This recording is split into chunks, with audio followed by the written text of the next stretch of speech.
మధ్య బంగాళాఖాతంలో మరొక అల్పపీడనం ఏర్పడే ఛాన్స్ ఉండడంతో రానున్న 3 రోజులు కూడా ఏపీ అంతటా కూడా వర్షాలు విస్తారంగా పడతాయంటూ ఐఎండీ అయితే ఇప్పటికే హెచ్చరించింది. ముఖ్యంగా ఉత్తరాంధ్ర ప్రాంతాల్లో వర్షాలు భారీగా ఉంటాయంటూ అక్కడ అధికారులు కూడా అప్రమత్తమవుతున్నారు. రాష్ట్రంలో వర్షాలు దంచి కొడుతున్నాయి. నిన్న సిద్దిపేట జిల్లాలోని గౌరారంలో రికార్డు స్థాయిలో 23.6 సెంటీమీటర్ల వర్షపాతం నమోదైంది. సిద్దిపేట జిల్లా ములుగులో 18.6 సెంటీమీటర్లు, మెదక్ జిల్లా ఇస్లాంపూర్లో 17.9 సెంటీమీటర్లు, కామారెడ్డి జిల్లా పిట్లంలో 17.5 సెంటీమీటర్లు, యాదాద్రి భువనగిరి జిల్లా అడ్డగూడూరులో 16.4 సెంటీమీటర్లు, సంగారెడ్డి జిల్లా కంకిలో 16.9 సెంటీమీటర్ల అతి భారీ వర్షపాతం నమోదైంది.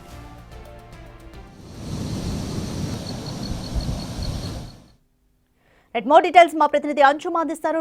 అంజుమా, తెలంగాణ అంతటా కూడా ఇంకా రానున్న 2-3 రోజుల్లో వర్ష ప్రభావం ఏ విధంగా ఉండబోతుందని ఐఎండీ చెప్తోంది?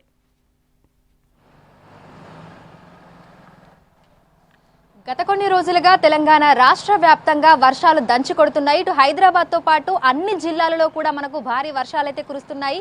ఇక నిన్న సాయంకాలం నుంచి ఇప్పటి వరకు చూసుకున్నట్లయితే కూడా తెలంగాణ రాష్ట్ర వ్యాప్తంగా మనకి రికార్డు స్థాయిలో వర్షపాతం నమోదయ్యింది అని చెప్పుకోవచ్చు. ఇటు మనకి సిద్దిపేటలో 23 సెంటీమీటర్ల భారీ వర్షపాతం అయితే నమోదయ్యింది. ఇక మరో 29 ప్రాంతాలలో కూడా మనకు అత్యధికంగా వర్షపాతం కూడా నమోదవ్వడం జరిగింది. ఈ రోజు, రేపు, ఎల్లుండి తెలంగాణ రాష్ట్ర వ్యాప్తంగా భారీ నుంచి అతి భారీ నుంచి అత్యంత భారీ వర్షాలు కురిసే అవకాశం ఉన్నట్లుగా కూడా వాతావరణ శాఖ హెచ్చరికలు జారీ చేసింది. ఈ నేపథ్యంలోనే ఈ రోజు పలు జిల్లాలకైతే రెడ్ అలర్ట్ ని జారీ చేయడం జరిగింది. ఈ రెడ్ అలర్ట్ జారీ చేసినటువంటి జిల్లాలో మనకి 23 సెంటీమీటర్ల పైనే వర్షపాతం అనేది అయితే నమోదవుతుంది. ప్రధానంగా చూసుకున్నట్లయితే కూడా ఈ రోజు భద్రాద్రి కొత్తగూడెం, మహబూబాబాద్, ములుగు జిల్లాలలో అత్యంత భారీ వర్షాలు కురిసే అవకాశం ఉన్నట్లుగా కూడా తెలుపుకుంటూ వాతావరణ శాఖ రెడ్ అలర్ట్ ని జారీ చేసింది. ఇక అదేవిధంగా మరికొన్ని జిల్లాలకి ఆరెంజ్ అలర్ట్ ని కూడా జారీ చేయడం జరిగింది. ఇటు జయశంకర్, భూపాలపల్లి జిల్లాలో మనకు భారీ నుంచి అతి భారీ వర్షాలు కురిసే అవకాశం ఉన్నట్లుగా కూడా తెలుపుకుంటూ ఆరెంజ్ అలర్ట్ ని జారీ చేసింది.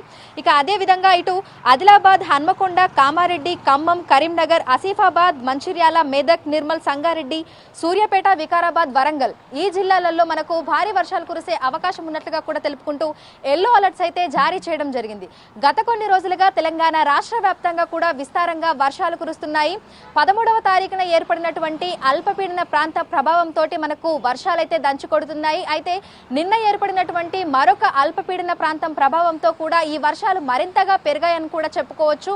అయితే ఈ అల్పపీడన ప్రాంతం బలపడి అది వాయుగుండంగా మారేటువంటి అవకాశం ఉన్నట్లుగా కూడా వాతావరణ శాఖ అధికారులు అయితే తెలుపుతున్నారు. అయితే వాయుగుండంగా మారి తీరం దాటితే ఆ ప్రభావం తెలంగాణ రాష్ట్రం మీద ఉండకపోవచ్చు అని కూడా తెలుపుతున్నారు. ప్రస్తుతం ఏర్పడినటువంటి 2 అల్పపీడన ప్రాంతాల ప్రభావంగా తెలంగాణ రాష్ట్ర వ్యాప్తంగా విపరీతంగా వర్షాలైతే కురుస్తున్నాయి. ఈ నేపథ్యంలోనే ఈ రోజు, రేపు, ఎల్లుండి కూడా తెలంగాణ రాష్ట్ర వ్యాప్తంగా పలు జిల్లాలకి కలర్ వార్నింగ్స్ ను కూడా వాతావరణ శాఖ జారీ చేయడం జరిగింది. ఇటు రెడ్ అలర్ట్, అదేవిధంగా ఆరెంజ్, ఎల్లో అలర్ట్స్ ను కూడా జారీ చేసింది. రెడ్ అలర్ట్ జారీ చేసినటువంటి జిల్లాలలో ప్రజలు అప్రమత్తంగా ఉండాలని, అత్యవసరం అయితే తప్ప బయటకు రాకూడదు అని అక్కడ ఉన్నటువంటి అధికారులకు హైదరాబాద్ ఐఎండీ పదే హెచ్చరికలు, సూచనలు కూడా జారీ చేస్తుంది. ఇక నగర వ్యాప్తంగా చూసుకున్నట్లయితే కూడా మనకి ముసురు వాతావరణం అనేది కంటిన్యూ అవుతూ వస్తుంది. చిరుజల్లులతో పాటు అక్కడక్కడ మనకి తేలికపాటి నుంచి మోస్తారు వర్షాలు కూడా కురుస్తున్నాయి. ఇక నిన్నటి నుంచి ఇప్పటి వరకు చూసుకుంటే జీహెచ్ఎంసీ పరిధిలో కూడా మనకి దాదాపు 2 సెంటీమీటర్ల నుంచి 3 సెంటీమీటర్ల వరకు కూడా వర్షపాతం అనేది అయితే నమోదయ్యింది. మరో 2-3 రోజుల పాటు కూడా తెలంగాణ రాష్ట్ర వ్యాప్తంగా ఇదే విధమైనటువంటి వాతావరణ పరిస్థితులు ఉండే అవకాశం ఉన్నట్లుగా కూడా తెలుస్తోంది. Thank you అంజుమా.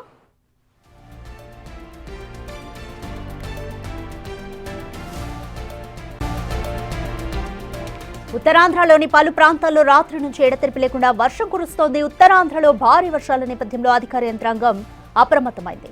ముందస్తు చర్యలో భాగంగా విశాఖ జిల్లాలోని అన్ని ప్రభుత్వ, ప్రైవేటు పాఠశాలలకు నేడు సెలవిస్తున్నట్లుగా జిల్లా కలెక్టర్ దినేష్ కుమార్ తెలిపారు. అల్లూరి సీతారామరాజు జిల్లాలోనూ విద్యా సంస్థలకు కలెక్టర్ సెలవు ప్రకటించారు.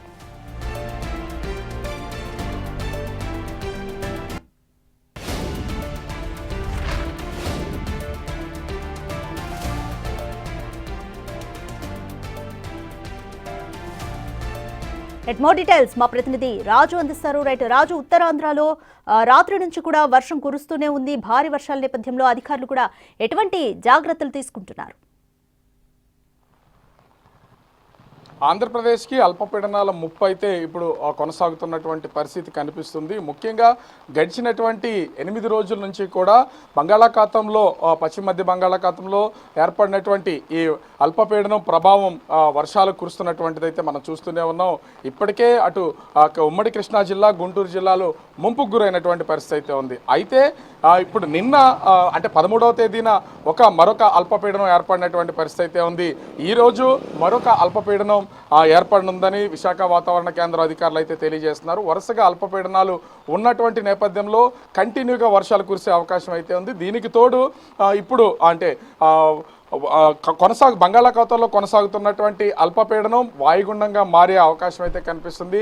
వాయుగుండంగా మారి రేపు మధ్యాహ్నానికి అటు దక్షిణ ఒరిస్సా, ఉత్తరాంధ్ర తీరాల్లో అది తీరం దాటే అవకాశం ఉందని వాతావరణ శాఖ అధికారులు అయితే తెలియజేస్తున్నారు. అంటే ఖచ్చితంగా ఈ వర్షపు ముప్పు అటు ఒరిస్సాకి, ఇటు శ్రీకాకుళం, విజయనగరం జిల్లాల మధ్య తీవ్రమైనటువంటి స్థాయిలో ఉండే అవకాశం ఉందనేది వాతావరణ శాఖ అధికారుల ద్వారా తెలుస్తున్నటువంటి పరిస్థితి అయితే ఉంది.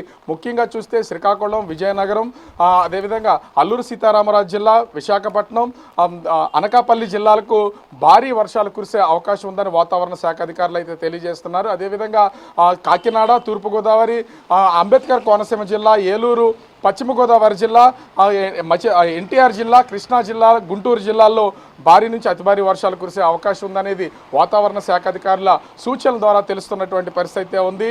కంటిన్యూగా ముఖ్యంగా ఉత్తరాంధ్ర జిల్లాలకు సంబంధించి అటు విశాఖపట్నం, అదేవిధంగా అల్లూరు సీతారామరాజు జిల్లాలో రాత్రి నుంచి కూడా ఎడతెరిపి లేకుండా వర్షం కురుస్తూనే ఉంది. దీంతో తీవ్రమైనటువంటి ఇబ్బందులు ఎదుర్కొంటున్నారు. ముఖ్యంగా చెప్పాలంటే విశాఖ సిటీ మోగపోయిందనే చెప్పాలి. ఎందుకంటే ఉదయం 6 గంటల నుంచే సిటీ ఎప్పుడు రద్దీగా ఉంటుంది. కంటిన్యూగా వర్షం కురుస్తున్నటువంటి నేపథ్యంలో వాహనాల రాకపోకలు కూడా తగ్గిపోయినటువంటి పరిస్థితి ఉంది. దీంతో పాటుగా అటు అన్ని ప్రభుత్వ, ప్రైవేటు పాఠశాలలకు సెలవు ప్రకటించినటువంటిది అయితే ఉంది. ముఖ్యంగా అల్లూరు సీతారామరాజు జిల్లా, అనకాపల్లి జిల్లా, విశాఖపట్నం జిల్లాలకు సంబంధించి సెలవులు అయితే ప్రకటించారు. అదేవిధంగా అంటే కొద్దిసేపటి క్రితమే ఆంధ్ర యూనివర్సిటీకి సంబంధించి విజయనగరం, విశాఖపట్నం జిల్లాల పరిధిలో ఉన్నటువంటి అన్ని ప్రైవేటు, ప్రభుత్వ డిగ్రీ, పీజీ కాలేజీలకు కూడా ఈరోజు సెలవు ప్రకటిస్తున్నట్టు ఏయూ రిజిస్ట్రార్ ధనంజయ రావు అయితే ప్రకటన చేసినటువంటి పరిస్థితి ఉంది. అంటే దీని వర్షం తీవ్రత ఏ స్థాయిలో ఉందో దీన్ని బట్టి అర్థం చేసుకోవచ్చు. ముఖ్యంగా ఇప్పటికే మత్స్యకారులకు కూడా వేటకు వెళ్ళొద్దని సూచనలు అయితే జారీ చేసినటువంటి పరిస్థితి ఉంది. గత 10 రోజుల నుంచి కూడా బంగాళాఖాతంలో అల్పపీడనం కొనసాగుతున్నటువంటి నేపథ్యంలో మత్స్యకారులు ఎవరు కూడా వేటకు వెళ్లకుండా వాళ్ళ బోట్లన్నింటినీ కూడా జట్టీలకు పరిమితం చేసినటువంటి పరిస్థితి ఉంది. మరొక 5 రోజుల పాటు మత్స్యకారులు ఎవరు అటు వేటకు వెళ్ళొద్దని వాతావరణ శాఖ అధికారులు అయితే తెలియజేస్తున్నటువంటి పరిస్థితి కనిపిస్తుంది. తీరం వెంబడి సముద్రం లోపల కూడా దాదాపుగా 40 నుంచి 55 కిలోమీటర్ల వేగంతో ఈదురుగాలు వీచే అవకాశం ఉన్నది. దీనికి తోడు భారీ ఉరుములు, మెరుపులు, పిడుగులు పడే అవకాశం ఉంది. కొంత జాగ్రత్తలు తీసుకోవాలి.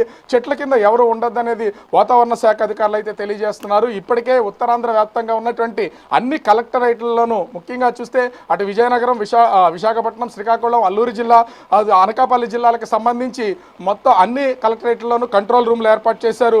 ఏదైనా సరే విపత్కర పరిస్థితి వస్తే ఖచ్చితంగా కంట్రోల్ రూమ్కి కాల్ చేయాలనే సూచనలు అయితే తెలియజేస్తున్నారు. ఈ ప్రభుత్వం కూడా మొత్తం అటు శ్రీకాకుళం నుంచి గుంటూరు జిల్లా వరకు ఉన్నటువంటి అన్ని జిల్లాల్లోనూ కూడా వెంటనే ఉద్యోగులందరూ కూడా అందుబాటులో ఉండాలనేది అధికారులు సూచిస్తున్నటువంటి పరిస్థితి ఉంది. భారీ వర్షాలు కురిసే అవకాశం ఉంది. దీంతో ముఖ్యంగా చూస్తే ఎగువ ప్రాంతాల్లో సంబంధించి అటు తెలంగాణ కానీ, ఛత్తీస్గఢ్ కానీ ఈ ప్రాంతాల్లో కురుస్తున్నటువంటి భారీ వర్షాలకు సంబంధించి ఇప్పటికే గోదావరి పొంగుపొరులుతోంది. గోదావరి మట్టం పెరుగుతున్నటువంటి నేపథ్యంలో కింది ఉన్నటువంటి అంటే ధవళేశ్వరం కింద ఉన్నటువంటి లంక గ్రామాల ప్రజలు, అదేవిధంగా పోలవరం ముంపు గ్రామాలకు సంబంధించినటువంటి ప్రజలందరూ కూడా కొంత అప్రమత్తంగా ఉండాలనేది అధికారులు అయితే తెలియజేస్తున్నటువంటి పరిస్థితి ఉంది. మొత్తం ఎన్డీఆర్ఎఫ్, ఎస్డీఆర్ఎఫ్ సిబ్బంది మొత్తం అంతా కూడా విధుల్లో ఉండాలని ఇప్పటికే ప్రభుత్వం జారీ చేసినటువంటి పరిస్థితి ఉంది. మరి ఇది తీరం దాటే సమయంలో ఉత్తరాంధ్రకి ఎలా ఉంటుందో ఏంటనేది మాత్రం వేచి చూడాల్సినటువంటి పరిస్థితి కనిపిస్తుంది.